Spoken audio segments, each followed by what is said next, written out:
فرمایا کہ دو اگر مفتیان کرام ایک ہی مسئلے کے بارے میں مختلف رائے رکھتے ہوں تو ہم کس کو فالو کریں؟ دیکھیں اس بات کو تھوڑا سا اچھی طرح سمجھیے گا کہ چار بڑے مجتہدین گزرے ہیں جن پر تقریباً امت کا اتفاق ہے کہ انہوں نے جو قرآن و حدیث سے جو اصول بنا کر مسائل نکالے ہیں وہ قابل اعتماد ہے۔ ایک امام اعظم ابو حنیفہ، امام شافعی، امام مالک، امام احمد بن حنبل۔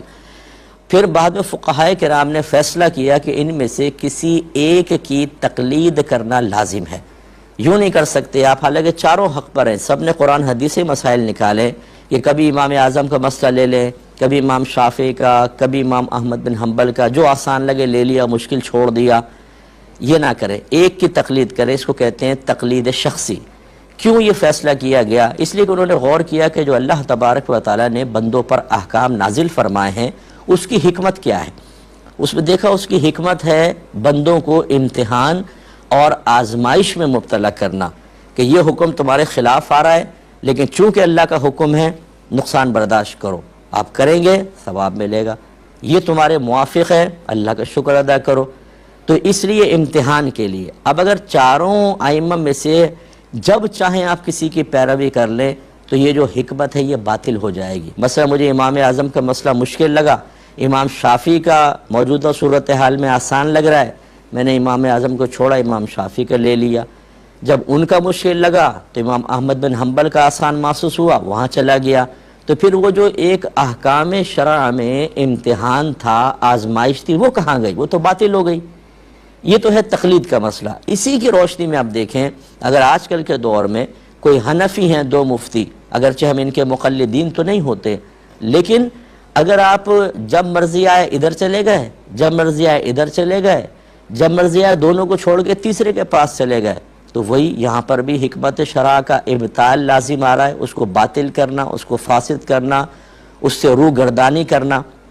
اس لیے ہماری نصیحت اور وصیت یہ ہوگی اس دور میں بھی کوئی ایک مفتی صاحب جو واقعی مفتی ہوں، اور میں مشورہ دوں گا اگر ان میں مجتہدانہ صلاحیتیں ہوں، اجتہاد کی صلاحیت ہو تو بہت بیسٹ ہے، کیونکہ جدید مسائل پہ غور و تفکر کر کے جواب دینا ہوتا ہے، ہر ایک اس کے حل کی صلاحیت نہیں رکھتا۔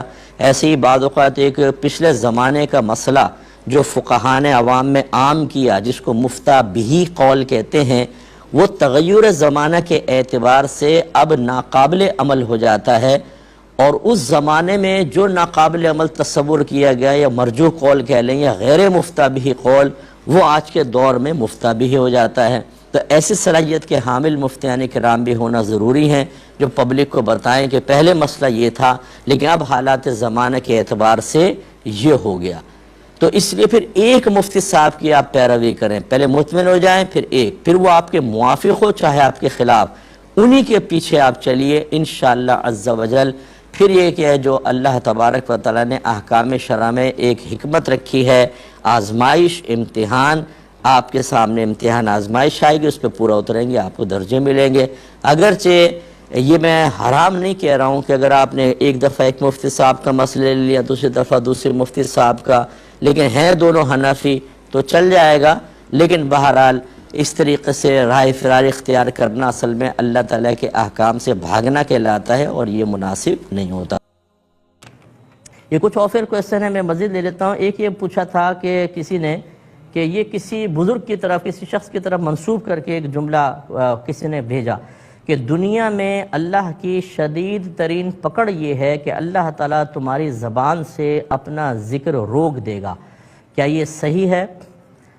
دیکھیں، میں اس پہ ایک اصول آپ کو عرض کرتا ہوں کہ بزرگان دین کی طرف سے جو اقوال آپ کے پاس آتے ہیں، سب سے پہلے تو تصدیق کریں کہ واقعی ان کا قول ہے کہ نہیں، یہ ضروری ہے۔ نمبر دو، وہ کس تناظر میں کہا گیا تھا، کس کو کہہ رہے تھے، کس مجلس تھی، کون سی مجلس تھی، کیا ماحول تھا۔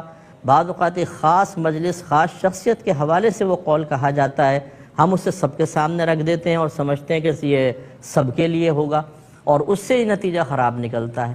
تیسری چیز یہ ہے کہ اسے پھر یہ دیکھا جائے گا کہ وہ قوانین شرع کے موافق بھی ہے کہ نہیں۔ اب جیسے یہ ایک مقولہ کہ اللہ کے شدید ترین پکڑ یہ ہے، یعنی اس کی علامت یہ ہے کہ اللہ تعالیٰ تمہارے زبان سے اپنا ذکر روک دے گا۔ نمبر ون، ذکر کسے کہتے ہیں؟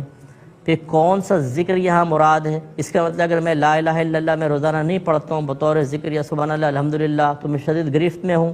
اچھا میں الحمد شریف پڑھتا ہوں الحمدللہ کرتا ہوں، یہ سبحان اللہ پڑھتا ہے، اب یہ الحمدللہ نہیں پڑھ رہا، میں سبحان اللہ نہیں پڑھ رہا، میں اپنا وظیفہ پڑھتا ہوں، یہ اپنا وظیفہ، اس کا مطلب ہے گئے کون سا ذکر مراد ہے، کتنا ذکر مراد ہے، کس تعداد میں مراد ہے۔ چونکہ یہ بہت ہی وضاحت طلب اقوال ہوتے ہیں اس طرح کے، اس لیے ان کو بنیاد بنا کر کسی کے بارے میں کہنا کہ تم ذکر نہیں کرتے تو تم اللہ کی شدید گرفت میں آ گئے، یا انسان ویسے ہی ہولنا شروع کر دے کہ ارے یار میں بھی اللہ کی گرفت میں تو نہیں آ گیا۔